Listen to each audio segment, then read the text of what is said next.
주 안에서 한 권속된 제일영도교회 성도 여러분, 우리가 어디에 있든지 또 이 예배당과 온라인을 통해서 가정에서 각처에서 예배를 드리는 가운데 있습니다. 우리 모두에게 동일하신 하나님의 은혜와 평강이, 축복이 함께 하시기를 바랍니다. 우리가 한 달 이상 정상적으로 지금 회합하지 못하고 있는데요. 이 상황 가운데에서도 하나님 우리에게 말씀하시고 또 우리에게 부어주시는 은혜가 있는 것을 믿습니다. 그래서 잘 견디시고 하나님께서 우리에게 감당할 시험만을 주신다고 약속하셨으니까 잘 이겨내시고 건강한 모습으로 온전한 예배를 함께 드릴 수 있기를 소원합니다. 손무의 손자병법이라는 책이 있죠. 아주 유명한 책입니다. 거기에 이런 표현이 나옵니다. 지피지기면 백전불태, 이렇게 그런 표현이죠. 아마 이 표현이 이순신 장군이 난중일기에 이것을 그대로 똑같지는 않지만 옮겨서 사용했었습니다. 그래서 난중일기에서는 지피지기면 백전불패 이렇게 이야기가 되어 있죠. 원래 이건 좀 긴 이야기입니다. 손자병법에 나와 있는 말들을 그대로 말하자면 이겁니다. 지피지기면 백전불태. 그러니까 나를 알고 적을 알면 100번 싸워도 위태로워지지 않고, 그 다음에 또 나옵니다. 나를 알고 적을 모르면 한 번은 이기고 한 번은 지고, 나도 모르고 적도 모르면 100번을 싸워도 진다. 이게 전체 표현입니다. 사실 코로나 바이러스가 무서운 이유는 잘 모른다라는 게 문제겠죠. 적이 나타났는데 이게 보이지도 않고 어떻게 치료하는지도 잘 모르고, 그렇기 때문에 아마 우리 마음에 더 많은 두려움이 있는 것으로 압니다. 손자병법의 말을 빌리자면 나를 알고 적을 몰라도 한 번은 이길 수 있다, 이렇게 이야기하죠. 그러니까 아직 우리가 이 보이지 않는 바이러스, 적을 잘은 모르지만 나를 알고 나를 잘 지키고 잘 준비되면 크게 두려워하지 않아도 되리라 생각합니다. 근데 이 세상에서의 싸움은 이렇게 보이지 않는 바이러스와의 싸움만 있는 것이 아닙니다. 보이지 않는 싸움이 하나 더 있거든요. 성경은 그것을 오늘 본문에서도 말하는 것인데요. 마귀와의 영적 싸움이 있다, 그렇게 말씀합니다. 이게 보이지 않는 싸움이에요. 실체가 느껴지지 않는 싸움이 있죠. 그러다 보니까 현대인들은 이 싸움을 그렇게 중요하게 여기지 않는 경향이 있습니다. 마귀가 어디 있어? 이렇게 말하는 사람들이 있습니다. 예전에는 막 귀신 들렸다 뭐다 이런 이야기 많이 있었는데 요즘은 그런 말이 쏙 많이 들어갔죠. 현대인들이 마귀의 역사와 병으로서의 정신병을 구별하지 않는 경향이 있습니다. 그래서 점차 현대인들 가운데에서는 마귀와의 영적 전쟁의 실제를 잘 인식하지 못하는 그런 경향이 있습니다. 그러나 분명한 것은 오늘 성경 본문이 말씀하듯이 영적 전쟁은 실제합니다. 굉장히 실존적으로 실제하고 있고, 사도 바울은 그것을 우리에게 가르쳐 주기를 원합니다. 지금까지 바울은 에베소서 전체를 통해서 하나님의 위대한 구원과 그 구원받은 백성, 그 백성의 공동체인 교회, 그들의 정체성과 위대함, 그들의 사명, 어떻게 살아야 할지 이런 것들을 쭉 이야기했습니다. 이야기 다 하고 오늘 본문 10절에서 말하는 것처럼 끝으로 이렇게 말하죠. 이제 마지막으로 내가 이 모든 이야기들을 마무리하면서 절대 잊지 않아야 될 한 가지 사실을 더 말해주기를 원한다. 그게 뭐냐? 이 모든 것 뒤에 마귀가 우리를 올가매고 넘어뜨리기 위해서 싸움을 온다. 그러니 이 영적인 싸움을 잘 이겨야 된다. 치열하게 눈에 보이지 않지만 치열하게 전개되고 있는 마귀와의 영적 전쟁터에서 우리가 이기는 방법이 있다. 그렇게 말해주고 있죠. 어떻게 그 영적인 전쟁을 이기게 될 것인지, 이길 수 있는지, 이런 전쟁터에서 교회는 어떻게 해야 될지, 이런 것들을 오늘 본문이 말씀하고 있습니다. 첫 번째로 우리가 말씀드릴 수 있는 것은 누구하고 싸우느냐입니다. 우리의 싸움의 대상이 누구인가? 이 질문인데요. 아까 말씀드렸듯이 적을 알아야 이길 수 있잖아요. 근데 우리가 싸우는 대적을 우리가 자주 놓치는 경향이 있습니다. 오늘 본문을 보면 우리의 싸움이 혈과 육에 대한 싸움이 아니라고 말하죠. 12절을 보시면 혈과 육을 상대하는 싸움이 아니라 통치자들, 권세들, 이 어둠의 세상 주관자들, 하늘에 있는 악한 영들을 상대하는 싸움이라고 말씀하고 있는 것이죠. 그래서 오늘 본문은 제일 먼저 우리가 누구랑 싸워야 되는지를 잘 알아야 된다. 그러면서 혈과 육, 다시 말해서 사람과 싸우지 말고 마귀와 싸워라. 이렇게 말씀하는 것이죠. 물론 마귀는 실제하고는 있지만 나타나는 존재가 아니기 때문에 마귀가 우리에게 싸움을 걸어올 때는 사람이나 권세나 이런 것들을 통해서 걸어오게 될 것입니다. 그렇기 때문에 종종 우리의 싸움이 눈으로 보이는 싸움으로만 이해하면 우리를 핍박하고 우리를 넘어뜨리기 위해 작동하고 있는 세상의 권세나 때로는 정부가 될 수도 있고 때로는 이념이 될 수도 있고 때로는 불신자들, 교회를 싫어하고 믿게 말하고 공격하는 불신자들이 될 수도 있는데요. 그런 모든 존재들이 우리의 싸움의 대상은 아니라는 것을 본문은 말씀해 주고 있습니다. 우리는 누구랑 싸워야 되느냐? 그들 뒤에서 작동하고 있는 마귀와 싸워야 되는 겁니다. 그런데 이 마귀의 존재는 뒤로 숨어 있고 앞에 보이는 그들과 우리가 싸우기 시작하면 우리는 중대한 실수를 하게 됩니다. 마귀는 그렇게 함으로써 1차적으로는 우리를 하나님의 말씀에서 멀어지게 하고 넘어지게 하는 그런 결과물들을 만들어내고 싶어 하고요. 또 2차적으로는 되게 중요한 것인데 이것은 2차적으로는 외부 불신자들이나 세상이나 정부든 권력이든 이념이든 이런 것들이 눈에 우리의 싸움의 대상이 되게 함으로써 우리의 이웃, 우리의 세상을 향한 우리의 사명을 잃어버리게 합니다. 이게 굉장히 뼈아픈 겁니다. 그래서 불신자들이 우리를 공격하고 세상이 우리를 어렵게 만든다고 할 때 그들을 향해 그들이 대적인 양 생각하면 우리는 우리의 사역, 사명의 자리를 잃게 됩니다.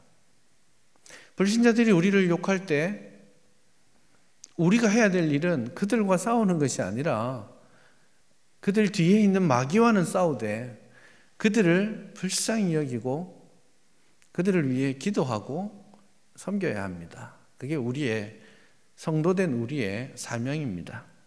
하나님께서 우리를 어둠의 세상 주관자들 속에 있던 우리를 은혜로 불러주셨지 않습니까? 골로새서의 말씀을 따르면 우리를 그 어둠의 그 권세 아래 있던 우리를 불러내셔서 그 아들의 나라에 속하게 하셨습니다. 그게 은혜이고 그게 구원이지 않습니까? 그렇다면 여전히 어둠의 세상 주관자들 사이에 있는 저들을 향해서 그 혈과 육 사람들에 대해서 우리는 똑같은 마음으로 저들도 역시 은혜의 아들의 나라의 백성이 될 수 있도록 기도해야 됩니다. 우리의 마음에 미움을 거둬야 됩니다. 우리의 마음에 마귀가 아닌 다른 존재들을 향한 분노를 걷어내야 됩니다. 이 대적을, 우리 싸움의 대상을 놓치기 때문에 교회가, 성도들이 자주 잘못 싸우는 거죠. 사람들과 자꾸 분쟁하다 보니까 그것이 옳은 이유든 그런 이유든 분쟁이 일어나고 미움이 작동하게 되고, 옳은 동기에서 싸움을 시작해도 이 싸움이 지속되면서 마음에 서로가 사람과 대적하니까 서로가 사실은 알지 못하는 가운데 악해져 가는 거예요. 그래서 모두가 승자가 없어지게 되는 것입니다. 그러니 경계하면서 우리의 싸움은 혈과 육에 대한 것이 아니라, 혈과 육을 상대하는 것이 아니라 이 어둠의 세상 주관자들과 악한 영들, 마귀를 대하는 것이라고 분명히 기억하시기를 바랍니다. 그래서 사람을 향해서, 우리의 이웃을 향해서, 세상을 향해서 우리의 진을 빼지 말고 마귀 사탄을 항상 기억하고 경계하고 싸움에 임할 수 있기를 주님의 이름으로 축복합니다. 쉽지 않습니다. 마귀가 그렇게 사실 녹록한 존재는 아니잖아요. 내가 그냥 맞짱 뜨자라고 할 만한 그런 상대도 아닙니다. 이 매뉴얼을 잘 따라야 될 필요가 있죠. 그리고 이 마귀와의 싸움이 힘든 것은 이 싸움이 그냥 예상된 대로 오지 않기 때문이에요. 그냥 룰을 정해놓고 정정당당하게 싸우자, 이게 마귀하고는 작동되지 않습니다. 마귀의 주특기는 뭐냐? 거짓이죠. 속임이죠. 그래서 11절에도 보면 마귀의 관계를 능히 대적하기 위하여, 마귀는 그냥 정정당당하게 나타나는 것이 아니라 속임을 통해서, 거짓을 통해서 우리를 항상 이렇게 수를 틀어놓고 있습니다. 그래서 이 싸움이 쉽지 않은 것이죠. 게다가 마귀는 절대로 낙심하는 법이 없습니다. 그래서 몇 번 우리가 이겼다고 해서 마귀가 쟤랑은 안 되겠어 하고 빠져주느냐? 그렇지 않습니다. 마귀는 절대 낙심하지도 포기하지도 않습니다. 우리하고는 상당히 대조적이죠. 우리는 몇 번 하다가 안 되면 안 되나 보다, 기도하다가 좀 안 되면 이거 안 들어주시나 보다 이렇게 하는데, 우리도 진짜 인내하면서 포기하지 않는 믿음이 필요합니다. 어쨌든 마귀는 그렇게 시도 때도 없이 끊임없이 우리를 공격합니다. 잘 되고 있다고 느낄 때도 공격하고 못 되고 있다고 느낄 때도 공격합니다. 내가 잘하는 분야에서 마귀는 우리에게 교만을 심어줘서 우리가 넘어지게 합니다. 내가 못하는 분야에서 마귀는 우리에게 실망과 좌절을 심어주고 분노를 심어주게 되죠. 그래서 잘할 때나 못할 때나 섰을 때나 앉았을 때나 언제나 마귀는 모든 순간에 우리를 공격합니다. 그렇기 때문에 우리가 이 마귀와의 싸움을 위해서는 철저하게 잘 준비하는 것이 필요한 것이죠. 그래서 본문에서 우리의 싸움은 혈과 육에 대한 것이 아니다 라고 말하면서 이 싸움을 감당하기 위해서 11절과 13절에서 하나님의 전신갑주를 입으라. 12절에 샌드위치 같은 구조입니다. 12절에 우리의 싸움은 악한 영적 세력이다 이렇게 말하고, 11절과 13절에 그것을 마치 포위 공격을 하듯이 본문에서 딱 이렇게 샌드위치처럼 딱 싸서, 그러므로 하나님의 전신갑주를 입으라, 하나님의 전신갑주를 취하라, 그렇게 해서 이 마귀와의 싸움의 본질은 우리가 하나님의 전신갑주를 입는 것이다 라고 말씀합니다. 이 싸움이 쉽지 않기 때문에, 이 싸움이 마귀와의 싸움이기 때문에 하나님으로부터 오는 그런 힘을 받아야 됩니다. 하나님이 주시는 무기를 잘 가져야 한다라는 것이죠. 이사야 59장 17절에 보면 하나님께서 대적들을 상대하실 때, 이건 구약 성경에 나오는 이미지입니다. 하나님께서 대적들을 상대하실 때 하나님이 갑옷을 딱 입고 계시는 그런 이미지를 소개합니다. 공의의 갑옷을 입고 계십니다. 구원이라는 투구를 쓰고 계십니다. 속옷을 입으시고 열심으로 겉옷을 두르십니다. 그렇게 해서 하나님께서 전신갑주를 입고 대적들을 상대하고 있는 것이죠.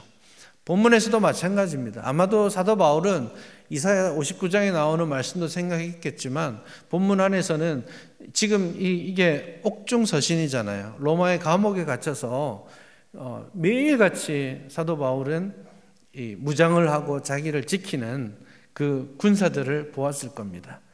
로마의 군병들의 그 갑옷들을 보면서 저렇게 군인이 갑옷을 입고 준비하는 것처럼 우리도 하나님의 좋은 군사가 되려면 하나님으로부터 오는 전신갑주를 잘 입어야 된다라는 그런 생각을 했던 것 같습니다.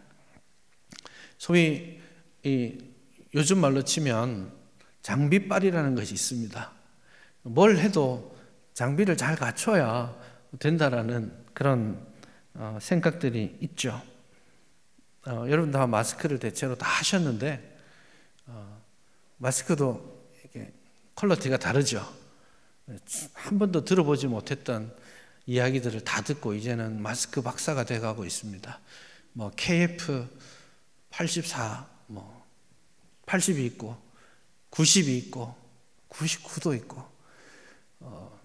필터는 어떤 게 뭐 되고 그런 거 다 지금 이제 전 국민이 알아가고 있는 장비가 중요하다라는 생각을 아마 하실 거예요. 그래서 어떤 거는 그냥 미세먼지만 막아볼 수 있고 어떤 거는 이런 바이러스까지 다 막을 수 있고 이런 생각들을 다들 하시죠. 그 장비에 전쟁을 하려면 이 장비가 중요하다는 걸 알기 때문에 심지어 이렇게 약국마다 줄을 서서 이걸 준비하려고 하고 있지 않습니까? 이 장비를 잘 갖추지 않으면 전쟁에서 효과적으로 이길 수 없다라는 것을 우리는 잘 알고 있습니다. 일상적으로 알고 있는 이야기죠. 얼마 전에 제가 장비를 하나 구입했습니다. 탁구 라켓을 샀습니다. 제일영도교회에 오니까 탁구 실력자들, 레전드들이 많이 있는 것 같아서 하나 샀습니다. 제가 뭣도 모르고 제가 쓰던 라켓을 탁 보여주니까 이 전설의 레전드 한 분이 이렇게 말씀하시더군요. 공을 탁 튀겨보더니 이걸로는 안 됩니다. 이러는 거예요. 그래서 제가 평생 써보지도 못해 한 번도 안 써봤던 그 잘 치시는 분의 쓰는 양면 라켓을 항상 이렇게 펜홀더라 그러나요? 한쪽 면으로 치는 것만 가지고 있었는데 잘 치는 사람이 또 하니까 이게 더 좋다니까 또 혹해가지고 양면을 샀습니다. 마음에 장비만 잘 갖추면 실력이 성장하리라 이런 기대를 가지고 했는데 장비빨은 아니더군요. 실력도 키워야 되더라고요. 근데 장비를 사놓고 나니까 어색해서 이걸 잘 못 맞추기도 하고 평소에 하던 습관들 때문에 오히려 또 어려움도 있기도 하고 뭐 그런 것 같습니다.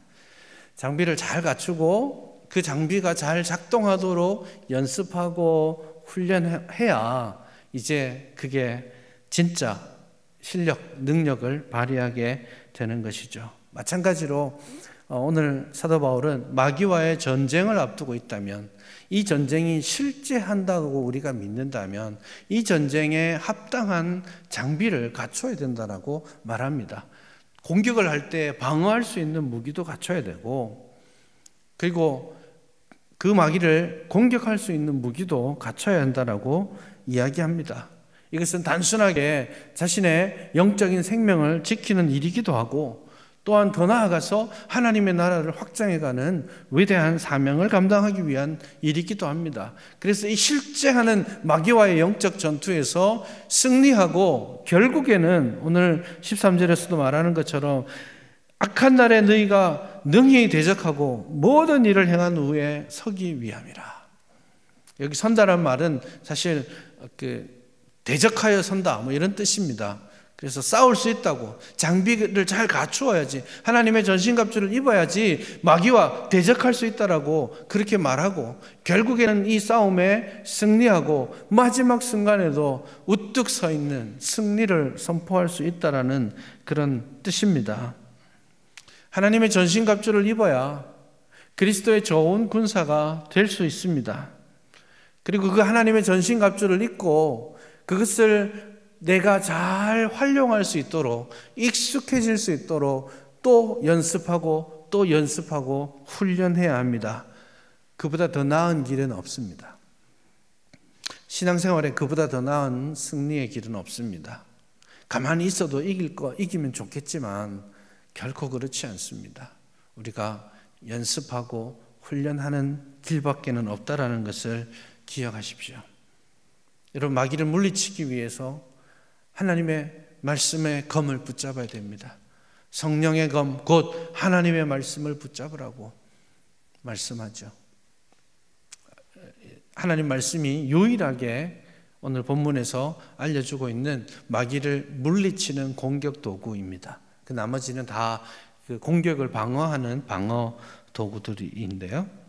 그래서 여러분, 하나님 말씀을 잘 갖추실 수 있기를 바랍니다. 훈련하고 말씀으로 배움을 얻어갈 수 있기를 바랍니다. 아마도 교회는 이런 일들에 열심을 내게 될 것이고, 또 여러분들이 말씀으로 잘 준비될 수 있도록 교회는 여러 길들을 만들 텐데요, 순종하며 잘 훈련 받으셔서 꼭 승리할 수 있기를 바랍니다. 그리고 여러분, 우리에게 있는 여러 가지 하나님이 주신 은혜의 장비들을 잘 갖출 수 있기를 바랍니다. 믿음의 방패를 잘 갖춰야 됩니다. 구원의 투구를 잘 쓰고 있어야 합니다. 진리로 준비된 허리띠를 그렇게 할 수 있어야 합니다. 의의 흉배를 붙이고 있어야 합니다. 여러 가지 장비들을 다 갖추고 그것으로 인하여서 우리는 진정으로 이 영적 싸움에서 승리할 수 있는 것입니다. 하나님의 전신갑주를 잘 준비하고 계십니까? 정말 진지하게 여러분 질문해 봐야 될 일입니다. 우리는 이 코로나 바이러스와의 전투를 위해 얼마나 열심히 준비하고 있습니까? 한 달 전에는 상상도 하지 않았던 생각들을 우리는 합니다. 심지어는 우리 마스크 집에서 면에다가 면 마스크에 필터 만들어 넣기도 하고요. 어디 하다못해 엘리베이터라도 이렇게 손댔으면 그걸 빨리 또 닦기도 하고 손소독제 들고 다니기도 하고, 어떤 분을 보니까요, 엘리베이터를 어떤 아주머니랑 탔는데 그분이 누르지를 않아요. 제가 누르기를 기다리시는 거죠. 철저하게 준비하고 있지 않습니까? 그래야 우리가 이 바이러스를 이길 수 있다라고 우리는 생각하죠. 그래서 마스크도 적당한 것으로 구하고, 뭐 때로는 장갑도 끼고, 거리도 만들어 두고, 손소독제 다 들고 다니시고, 많은 생각들을 하면서 철저하게 대비해야 된다라고 우리는 생각하고 바이러스와 싸우고 있잖아요. 그러면 우리가 하나님께서 우리를 당신의 좋은 군사로 세우셨고, 우리가 마귀와 계속해서 이 전쟁터에서 만나고 있다라고 우리가 인정한다면, 그걸 정말 우리가 인식하고 있다면, 우리는 그냥 코로나 바이러스를 대적하는 이상으로 우리가 영적으로 준비되어 있어야 되지 않겠습니까?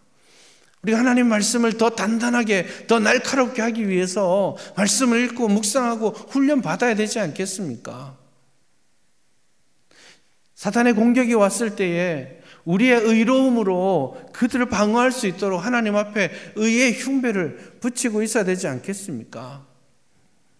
평안의 복음의 신을 신어야 하지 않겠습니까? 과연 우리는 잘 준비되고 있습니까? 이 실제 하는 영적 전투에 우리는 얼마나 철저하게 우리 자신을 관리하고 돌아보고 있습니까? 준비되지 않는다면 반드시 패하고 말 것입니다. 그러나 하나님께서 주시는 이 전신갑주, 하나님의 이 전신갑주를 잘 준비하고 그것이 나에게서 잘 작동되도록 믿음의 훈련들을 계속한다면 우리는 반드시 하나님 앞에서 승리를 선언할 수 있게 될 것입니다. 그래서 여러분의 믿음의 전신갑주를, 하나님이 주시는, 하나님으로부터 오는 전신갑주를 잘 준비할 수 있기를 바랍니다. 마지막 세 번째로, 이 전신갑주를 다 취하고 적이 누군지를 알고 그 적을 대적하기 위해 전신갑주를 입고 훈련하고 그리고 마지막으로 사도 바울이 하나 더 언급하는 것이 있는데 그것은 성령 안에서 항상 기도하라입니다. 하나님의 전신갑주를 우리가 입었다고 해도 이 싸움이 영적인 싸움입니다. 이 싸움은 원래 하나님과 하나님을 대적하는 사탄 사이에서 났던 일의 결과물입니다. 그러므로 우리가 전신갑주를 입고 우리가 대적을 안다고 해서 이 싸움의 결판이 나는 게 아닙니다. 기도하라는 이유는 이 싸움의 본질이 하나님께 있기 때문에 하나님의 도우심을 구해야 한다는 겁니다. 내가 잘 준비하면 된다라는 말이 아니라 잘 준비하고 하나님의 은혜를 구해야 한다는 것입니다. 하나님께서 도와주셔야, 하나님이 능력을 주셔야 우리가 이 싸움에서 승리할 수 있다는 것을 말씀하는 것이죠. 그래서 어떤 사람들이 말하듯이 오늘 이 18절에 나오는 모든 기도와 간구, 성령 안에서 기도하는 것, 이것도 하나님의 전신갑주의 일부분이라고, 8번째 무기라고 그렇게 생각하시는 분들도 계시긴 한데요. 그러나 이것은 전신갑주를 입은 그 사람의 태도에 대한 이야기입니다. 야, 내가 잘 챙겼으니까 이제 내가 다 할 수 있어, 이렇게 말하는 것이 아니라 모든 것을 준비한 이후에 우리가 마지막으로 해야 될 것은 주님의 도우심을 구하는 것입니다. 내가 할 수 있어가 아니라 주여 도와주시옵소서라고 말하는 것입니다. 우리가 하나님 앞에 항상 기도할 때 하나님은 우리의 연약함을 도와주실 것입니다. 우리가 어려움 중에서 실망하고 좌절하며 하나님 앞에 기도할 때에 하나님께서는 우리가 당신의 하나님의 자녀인 것을 확신시켜 주시고 우리가 다시 일어설 수 있게 하실 것입니다. 우리가 성령 안에서 기도할 때에 우리가 이길 수 있는 힘도 주십니다. 여러분, 마귀를 공격하는 유일한 무기가 하나님의 말씀이라고 했죠. 그것을 본문에서는 뭐라고 말합니까? 성령의 검이라고 말하잖아요. 성령께서 이길 수 있는 힘을 주십니다. 성령께서 우리가 잡히고 우리가 어려움을 당할 때에 무엇을 말할까 염려하지 말라고 말씀하시죠. 왜냐하면 성령께서 우리가 잘 이 말씀으로 어떻게 할지를 알려주신다고 하죠. 하나님이 이길 수 있는 능력을 우리에게 허락해 주신다는 거죠. 그러므로 여러분, 모든 준비를 최선을 다해서 하시되 하나님의 도우심을 구하십시오. 겸손히 하나님의 뜻 가운데서 머물러 있기를 기도하고 또 기도해야 됩니다. 그래서 본문에 강조를 많이 하지 않습니까? 모든 기도와 간구를 하되 항상 성령 안에서 기도하고 이를 위하여 깨어 구하기를 항상 힘쓰며, 끊임없이 우리는 하나님의 은혜와 하나님의 도우심이 아니면 살 수 없습니다. 기도하고 또 기도하면서 우리 자신을 준비해야 한다는 것입니다. 그럴 때 우리는 진정 이 실제하는 영적 전쟁에서 승리하게 될 것입니다. 여러분, 하나님의 전신갑주로 무장하고 우리의 대적, 사람이 아닌 영적 실체로서의 마귀를 대적하며 참 승리 가운데 있기를 바랍니다. 제가 처음에 이 싸움이 어렵다라고 말씀을 드렸는데요, 좋은 소식도 하나 드리겠습니다. 이 싸움은 이미 사실 결판이 났습니다. 여러분, 축구 경기든 이런 거 보시면 이렇게 결과를 모르고 볼 때랑 뉴스를 다 듣고 볼 때랑 느낌이 많이 다르죠.